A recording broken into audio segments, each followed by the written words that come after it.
Vítam vás pri prvom videu pre slovenskú a českú komunitu. Nebudem v ňom polemizovať alebo filozofovať a ani robiť žiadne predikcie, pretože je to pri krypte jednoducho zbytočné alebo minimálne profitabilné. Pokiaľ ste kúpili Bitcoin a len čakáte do aleluja, kým pôjde hore a nič iné nechcete robiť, v tom prípade toto video nie je moc pre vás. Pokiaľ však chcete začať zarábať a zhodnocovať svoje peniaze obchodovaním na kryptoburzách, či už aktívne napríklad skalpovaním alebo pasívne automatizovanými stratégiami, toto video je pre vás. Pre nováčikov budú pravdepodobne niektoré pojmy v tomto videu neznáme. Nevadí, pokiaľ bude záujem o tieto typy videí, kde sa konkrétne hovorí o tom, ako obchodovať, natočím aj také, kde všetko dopodrobna vysvetľujem. V prvom rade sa predstavím, volám sa Erik a moja práca je kvantitatívna analýza algoritmov kapitálových trhov a následné vytváranie, testovanie a implementácia stratégií. To znamená, že pracujem hlavne s botmi a s automatizovanými stratégiami. Robím intraminútové a intradenné obchody. Takže nedržím žiadny coin dlhšie než deň a preto je mi v podstate jedno, akú cenu má Bitcoin alebo iné altcoiny. A či je vlastne uptrend, side market alebo downtrend, pretože moje obchody to nejak neovplyvní. Taktiež nezáleží na tom, či obchodujem so shitcoinmi alebo nie, pretože ich držím maximálne deň. Proste využijem chvíľku, kedy idú hore, kúpim a predám s určitým ziskom. Táto chvíľka môže trvať od niekoľkých sekúnd až po niekoľko hodín. V tomto prvom videu vám predstavím nástroje, ktoré používam ja na obchodovanie. Vysvetlím niekoľko pojmov a úplné základy skalpovania, čo je mimochodom spôsob obchodovania s najväčším zhodnocovaním. Pri skalpovaní obchodník kupuje a predáva coiny, ktoré majú vysokú deltu. Laicky povedané, znamená to, že lietajú hore a dole. Nikto nikdy na burzách nezarobí viac ako skalper. Ďalšia výhoda je, že väčšina skalpovacích obchodov trvá menej než minútu, čiže ostatný trh sa vás pritom fakt nejako netýka a neovplyvňuje vás. Za deň je možné zhodnotiť svoj vklad od pár percent, ak je mŕtvý trh, až do niekoľkých stovák percent, ak zrovna altcoiny lietajú.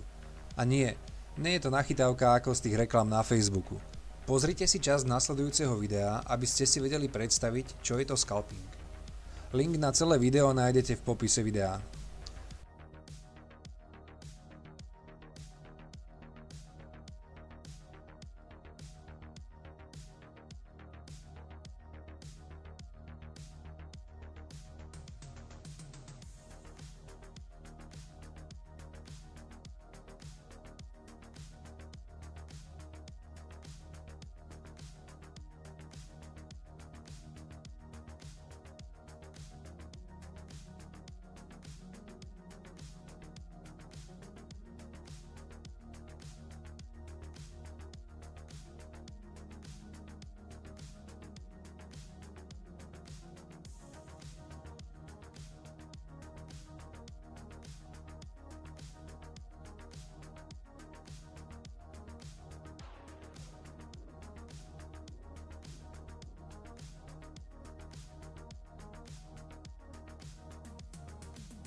V podstate, pri scalpingu kúpite dole a predáte hore. A pokiaľ sa budete držať pár zásad, je väčšia šanca, že budete v pluse než v mínuse. Ako prvé na skalpovanie potrebujete bota, ktorý má všetky potrebné funkcie. Je rýchly a nemá žiadne bugy.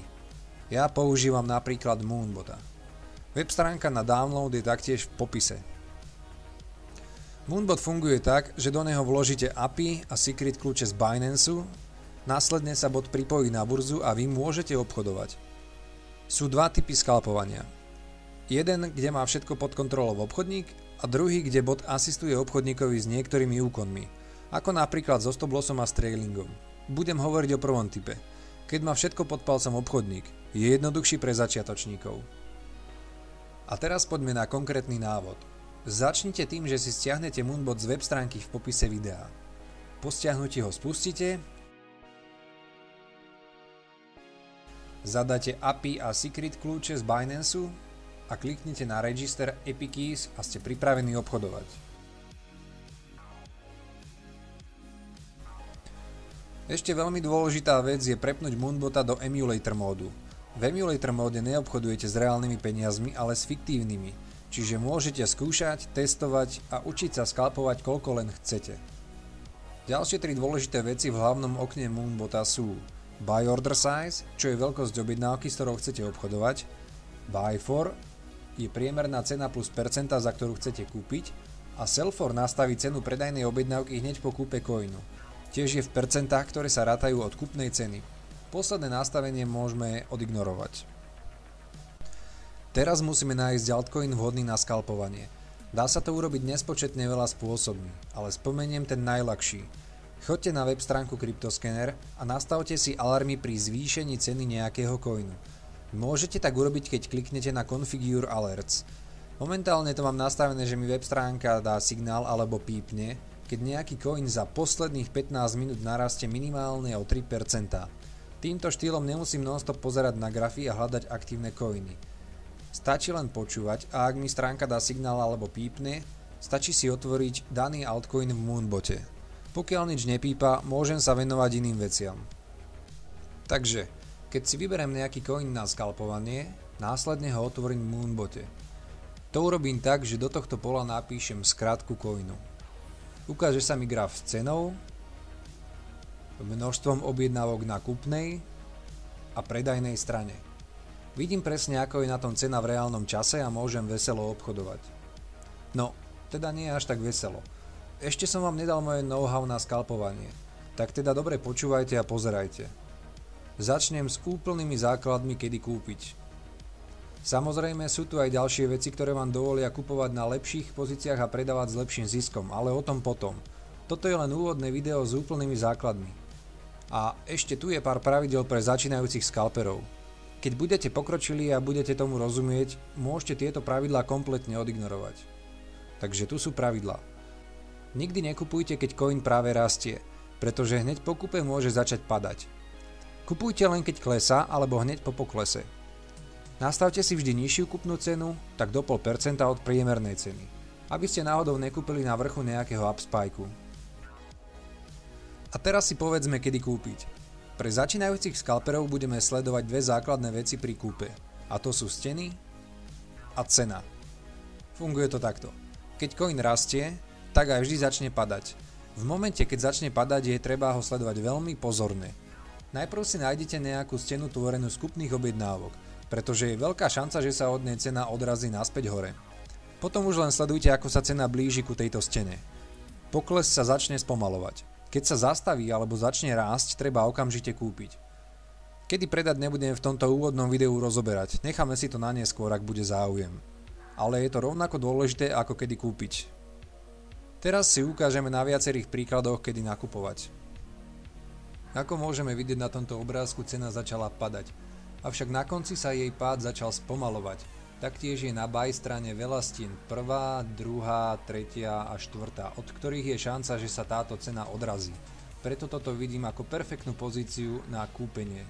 A teraz v reálnom čase na videu. Cena padá, pád sa spomaluje. Na buy strane vidíme steny. Cena by sa mala od týchto stien odraziť.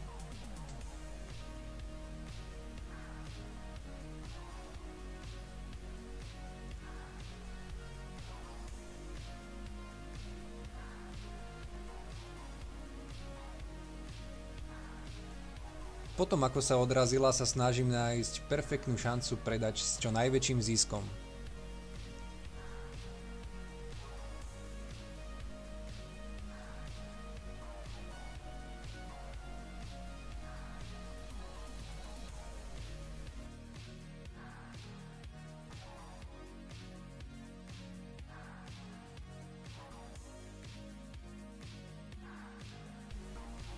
Na ďalšom videu vidíme, že cena padala, vytvorila sa tam buy stena, ale začala extrémne rýchlo rásť, takže som sa snažil čo najrýchlejšie kúpiť.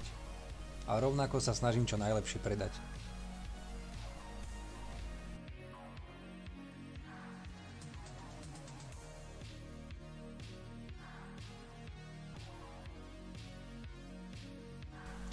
Takže toto je úplný základ alebo úvod do skalpovania. Typu obchodovania, ktoré prináša najviac ziskov.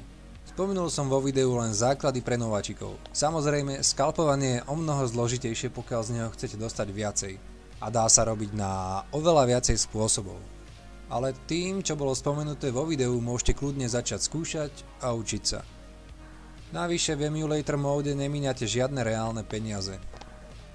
Ako som povedal, skalpovanie je typ manuálneho obchodovania. To znamená, že obchodník ho musí robiť manuálne, sám kupovať, sám predávať, alebo ho môže robiť taktiež s asistenciou bota, čiže programu. Potom je tu automatizované obchodovanie, čiže automatické stratégie, ktorým sa práve venujem. Pokiaľ by ste chceli vidieť, ako takáto automatizovaná stratégia, ktorá samostatne kupuje a predáva, funguje, pozrite sa do popisu videa a kliknite na link. Taktiež by som vás poprosil, keby ste ohodnotili toto video. Potrebujem vedieť, či má cenu natáčať tento typ videí a či to vôbec niekomu pomáha. Ďakujem za pozretie a prajem veľa šťastia pri obchodovaní.